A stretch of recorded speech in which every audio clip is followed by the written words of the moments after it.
Welcome back, ladies and gentlemen of the Pop Culture Corner. My name's Ty, and I am the creator and host of the Pop Culture Update and many other shows on the Pop Culture Corner.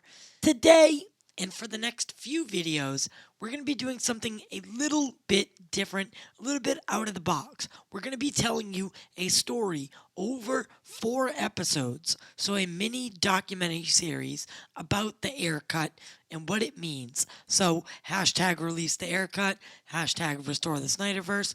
But in order to tell this story correctly, we need time and we needed to split it into multiple episodes. I think it's going to be beneficial for you, the viewer.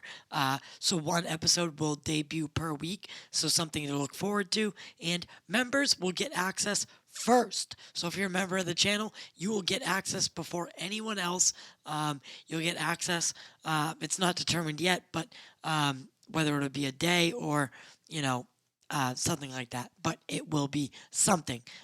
Guys, with that being said, make sure to smash that like button.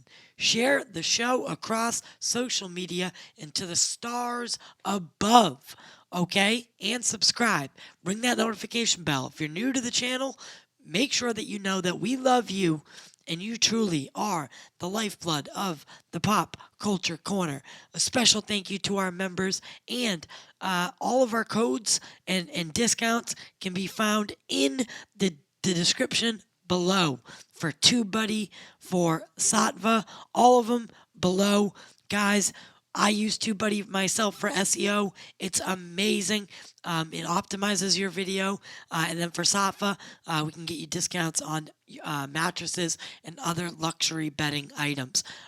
All right, guys, let's get into the story.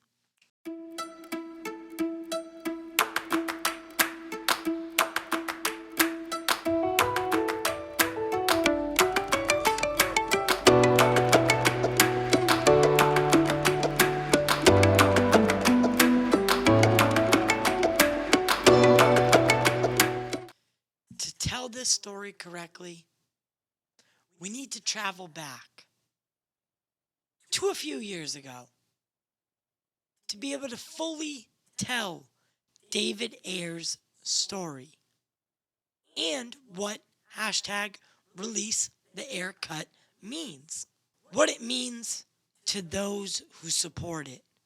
Now, let's head back a few years. Man of Steel was a start, and so Warner Brothers brought Snyder back for a second film. One that would hopefully boost and expand an interconnected DC universe. Indeed, it wasn't until Batman v Superman: Dawn of Justice that Snyder was able to start enacting plans to build out a series of films that all took place in the same universe. Marvel released 5 standalone movies before getting to the Avengers. Warner Brothers wanted to fast forward this process and expand upon the recent Man of Steel and its sequel as a sort of mini Justice League prequel. Batman v Superman announced in 2013, and Snyder set about developing that film and casting new roles for fan favorite characters, Batman, Wonder Woman, Aquaman, and The Flash, to team up their own standalone movies. And in September of 2014, Warner Brothers put Suicide Squad on the front burner, as well as hiring Training Day and Fury filmmaker David Ayer to write and direct this gritty, anti-hero filled team-up film. By that time, Ayer was already on strict and tight schedule. He had only 6 weeks to write the screenplay, with casting occurring simultaneously. Offers went out to the folks like Ryan Gosling, Gyllenhaal, Tom Hardy, and while they eventually passed, Ayer was able to assemble an A-list ensemble led by Will Smith and Margot Robbie, both coming off production of the action drama film Focus. Filming of The Suicide Squad actually went pretty smoothly. Ben Affleck shot a cameo to further connect the film to Batman v Superman, and Jared Leto was touted as the new Joker, having just won an Oscar for his work in Dallas Buyers Club. And a few weeks after filming wrapped in 2015, Ayer and the cast made a surprise appearance at San Diego Comic-Con 2015, where they unveiled a sizzle reel of footage that promised a dark, a gritty, a twisted, action-packed thriller based on the DC Comics title. The crowd went nuts. Our first look at a Joker since Heath Ledger. Supervillains ever put to celluloid. Please give a huge Comic-Con welcome to director David Ayer!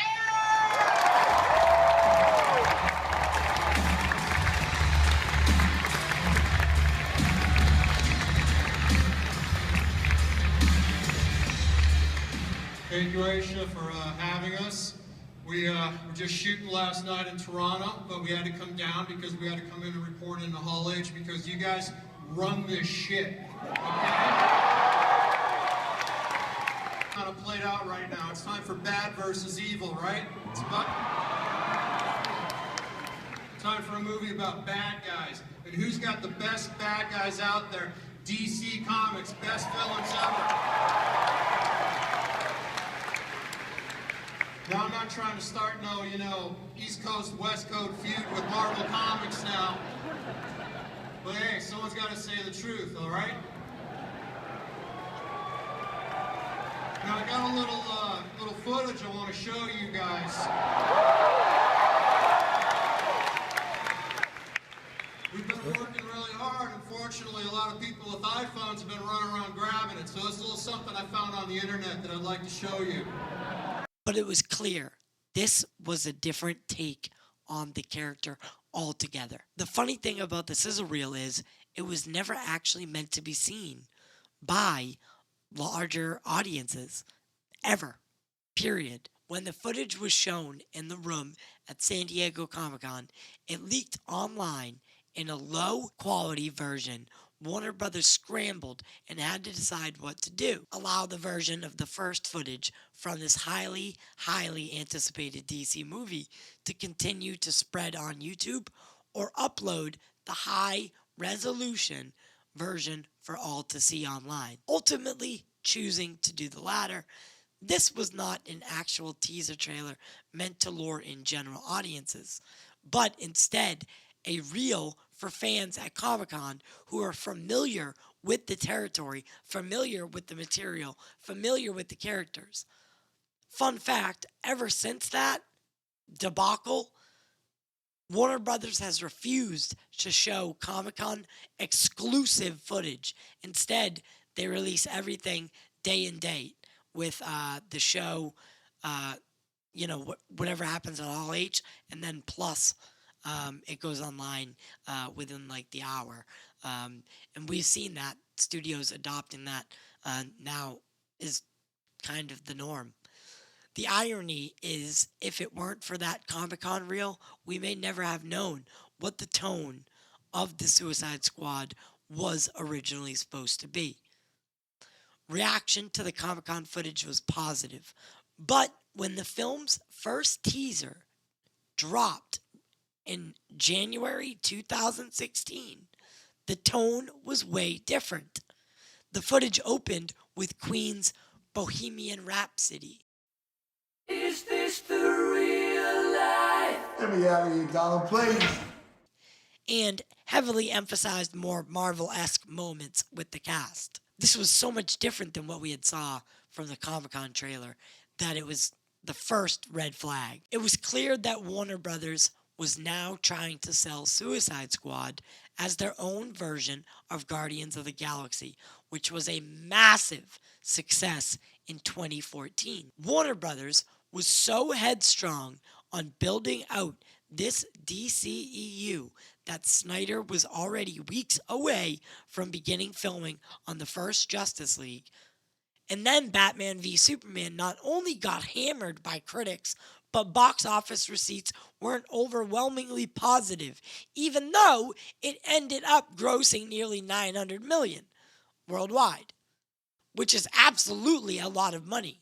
But for the first live action film to team up the two most popular characters in pop culture and in the world, Warner Brothers and the rest of us expected a lot more.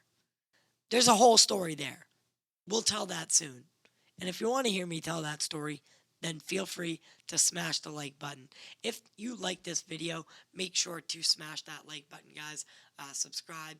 It means the world to us. Again, this is part 1 of 4. So this series will be spread into 4 sections.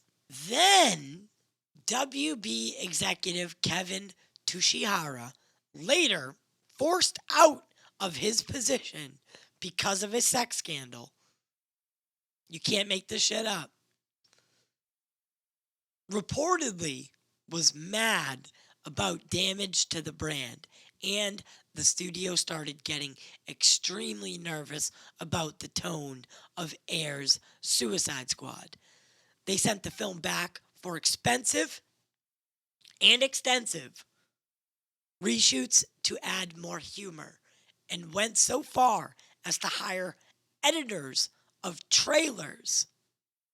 The same editors from the trailer of the Bohemian Rhapsody version to take a pass at editing the whole entire film. What?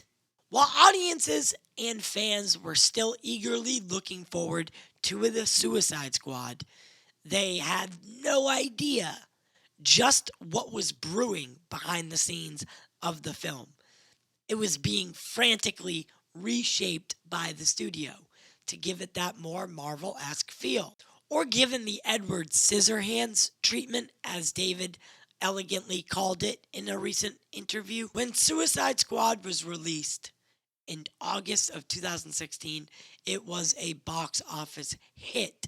And in general, audiences kind of seemed to like it. To Suicide Squad, although critics weren't much kinder to Suicide Squad than they were to Batman v Superman, singling out its disorienting focus and distracting soundtrack.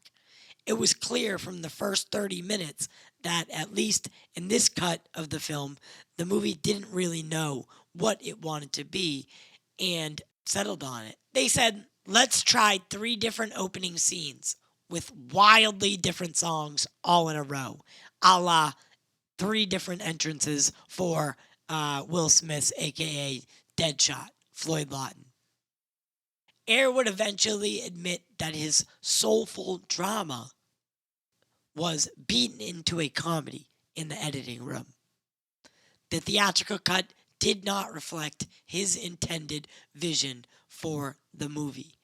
He cited the negative response to Batman v Superman, but also the success of R-rated comedy Deadpool as reasons why WB was adamant about recutting Suicide Squad and removing its more dramatic elements. There's much more to tell in this story, and this is only part 1. In the next video, we will talk about hashtag release the Snyder cut and hashtag release the Ayercut campaigns and what the fans have done since all these fiascos that Warner Brothers produced.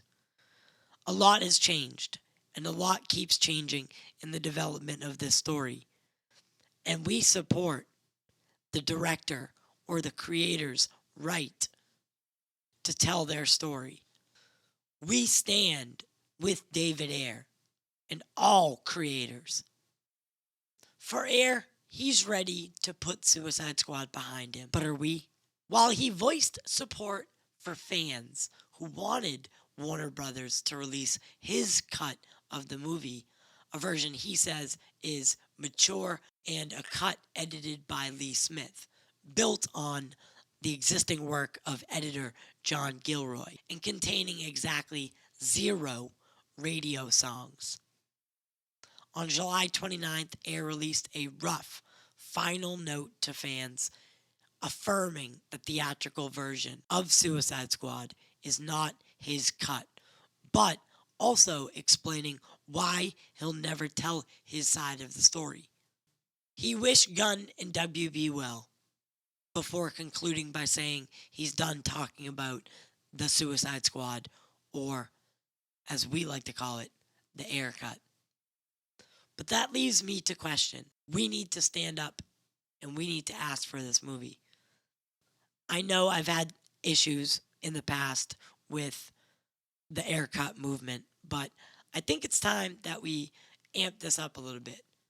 With its tie-ins to Justice League, I think it's a sure hit for HBO Max. And I really do think it's a win for everybody.